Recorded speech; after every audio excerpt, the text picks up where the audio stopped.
Hello everyone, my name is Kitetsu and welcome back to my channel. Forgive the slightly long intro on this one because I need to basically explain where this series stands. I haven't done a Malign Portents story update in so long, and people used to absolutely love it when I did these. For anyone new to my channel, Malign Portents is a big narrative arc that has come to Age of Sigmar, which has replaced the Realm Gate Wars. Nagash is basically up to no good and he is threatening to take over all of the realms unless he is stopped. Every week we get brand new stories on the website, and I had a long running series where I was discussing those stories, giving my thoughts on them, and yeah, it was basically just really good fun. But then I kind of got behind on a few stories due to the other videos I was making, and it takes so long to make these lore videos that I basically couldn't keep up with the rate that the stories were coming out. And that left me in limbo with this series, and I really need your feedback on if you even want me to continue it. Lots of you have been asking if I have read the latest stories, and actually, no, I haven't, which may sound totally bonkers for me, of all people, who adores the lore above anything else in Warhammer, to not read these stories. And you might think, well, they're not even that long. But the real reason I haven't read any in weeks and weeks is that deep down, I've been holding on to the fact that I still want to carry on this series on my channel. I still want to read them, then summarise and react to them for you guys every so often, even if I can't keep up the rate I was before. But half the fun of making these videos for me is to read the stories just before I make the video on them. I want that initial excitement and enthusiasm for the stories to be basically fresh and real in the video. But like I said, the series has been stuck in limbo for a while because I haven't known what to do with it, and I was thinking, well, do I carry on where I left off? And well, those stories basically are quite old now and people may be either bored of them or just not really care about them anymore. Do I just read out the latest story? Well, then I've missed out a lot, and to be honest, I just thought, well, I'll make this video as my answer. I'm going to read the latest story as of recording, and then I'm going to see what you guys say in the comments and see how well this video does to decide if this series has a future on my channel, basically. I guess in a way, the fate of the series is in your hands. I know lots of you have strong opinions on what content you think I should make on my channel, but personally I don't like pinning it down to any one single thing.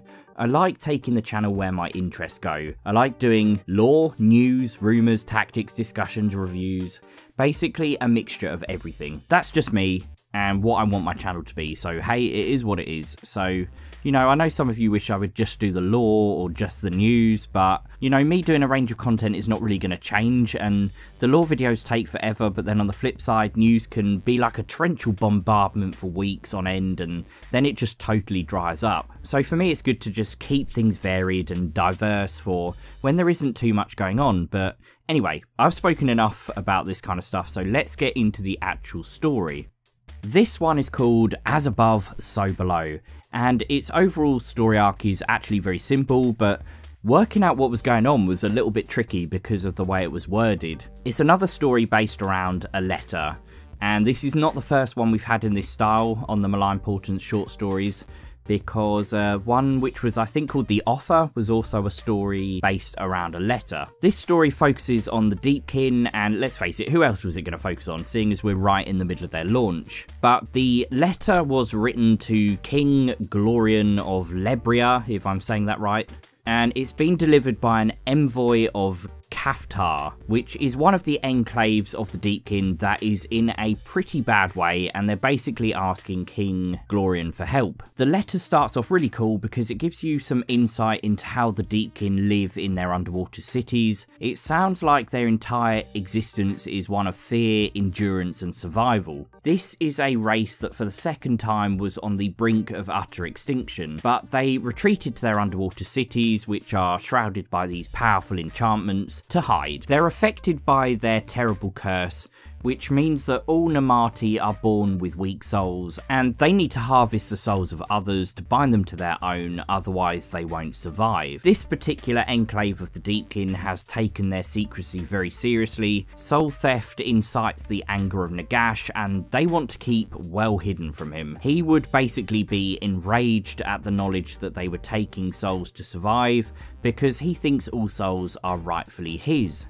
and therefore the existence of the deepkin goes against everything he stands for. So what they do to attract less attention is mainly take the souls of those who have drowned at sea, and they only take just enough to survive. They daren't risk being greedy in case they attract the eye of Nagash, basically. They keep their eyes trained towards the surface, ever vigilant for the wrath of the god of death. Unfortunately, they were looking in the wrong direction, because the horror that besets them comes from down below. There is an almighty crack that sounds in the depths, and it's a boom that sends shockwaves powerful enough to actually damage their underwater structures. From what I can tell, this shockwave is basically coming from a massive fissure that's being made in the floor of the ocean, and through that unnatural fracture, the ocean is actually starting to drain. As you might expect, at that depth and pressure, the results are somewhat more traumatic than pulling the plug out of a bathtub. But like in that scenario, it has formed this enormous vortex of draining water right next to their underwater city, and the city itself is obviously protected by the magical barriers, without which it would literally have just torn apart. But the force of these millions of gallons of water is proving too strong even for those barriers. You know, it's not going to hold for long, and the city is in real urgent danger. Those eidolons that were unfortunate enough to be in the open ocean beyond the barriers of the city didn't make it at all. You know, they never stood a chance. They're just swept away and dragged to their death. And at this moment, this is where the Isharann of the city step in. You don't live underwater for the amount of time that the deepkin have without having a few tricks up your sleeve. They awaken the souls of the departed elves to summon an eidolon of MALIGN. We learn here that this is something that the Isharann don't like doing. They revere the souls of their departed, and they want them to rest for eternity. But desperate times call for desperate measures. The Eidolon and Tidecasters begin to try and calm the raging tempest that is threatening to engulf their city. Fortunately, their magic manages to regain some semblance of control, and they calm the seas in a bubble-like region surrounding the city. Then the Eidolons mobilise their forces. The Namati are set out on repair duty because the outposts surrounding the city have been heavily damaged. The noble Achilleans, on the other hand, are sent to try and seal the massive tear in the seabed that is draining the sea. Then we have the Soul Wardens, and they're basically trying to tally up all of the damage, you know, work out who's survived and who's been lost. The respite is only brief, however, because then come the dead.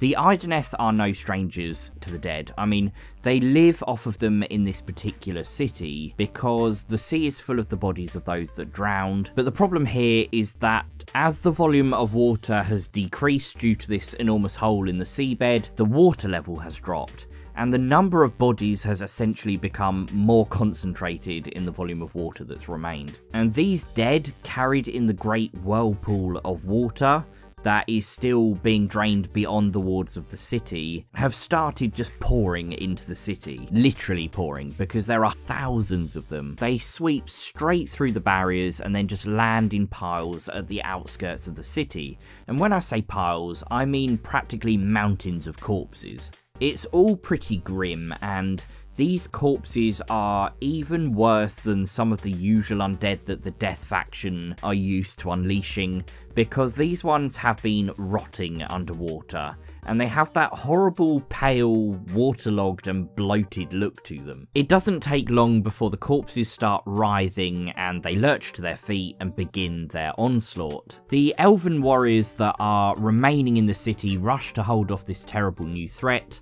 but even though they heroically cut down hundreds of the undead, there are just too many of them.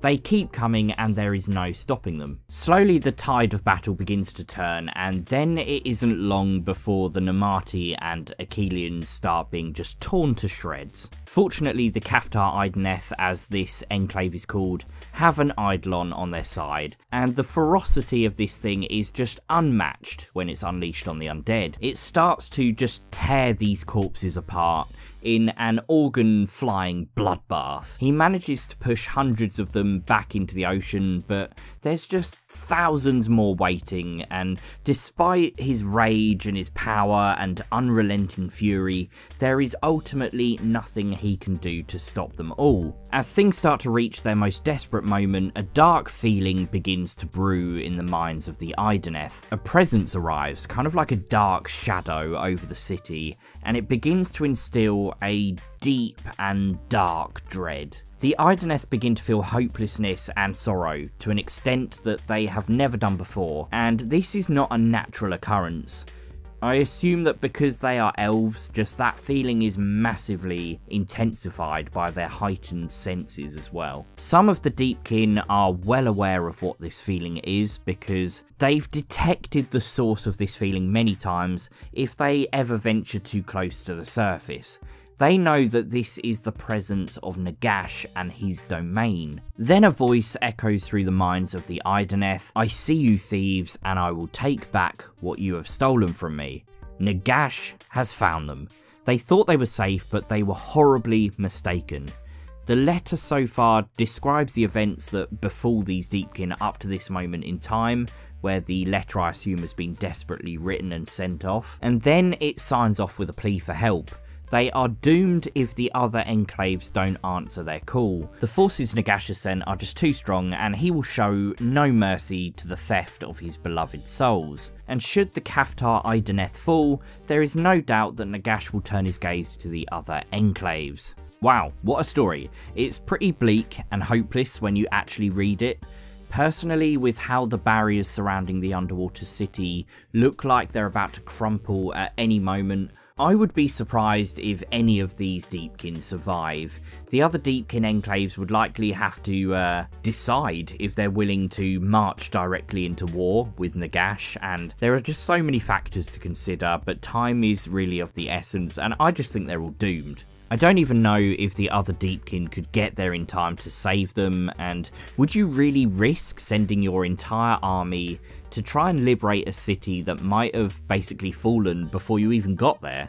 Maybe the whirlways could help them, which would let the other armies reach them almost instantly, but yeah, anyway, that was the story. It was great fun to read, and so nice to read one of these stories again on my channel. Personally, I would have preferred them to go a bit more obscure and move away from the malign portents narrative a bit and focus more on the Skaven and the Idoneth, which is a conflict that we know is happening in one of the major cities. And I think something about the dynamic of Skaven and Idoneth is like potentially seriously good. I don't know why, but I can just somehow imagine these two armies becoming arch rivals. But either way, it was a great story. The narrative was the obvious choice really. Like, at the moment, the main threat is Nagash, and he is the centre of the malign portents. He's got these huge grudges against the deepkin, and he's leaving them cowering at the bottom of the ocean, so it's great to see where the deepkin fit into this overall narrative. It doesn't really give us any new clues or secrets as far as I can tell, but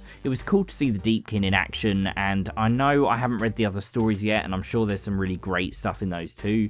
But who knows, maybe I will get to talk about them in some of the other videos I make on my channel. But right, anyway, I'm going to leave this video here. Thanks for watching, guys. Let me know down below how keen you are on me continuing this series. Don't forget to like the video and subscribe, and also hit that bell icon when you subscribe, because YouTube is being weird recently and not sending out notifications when videos go live. And obviously, if you'd like to support me, there is a link to my Patreon in the description. But thanks for everything, and I will see you really soon.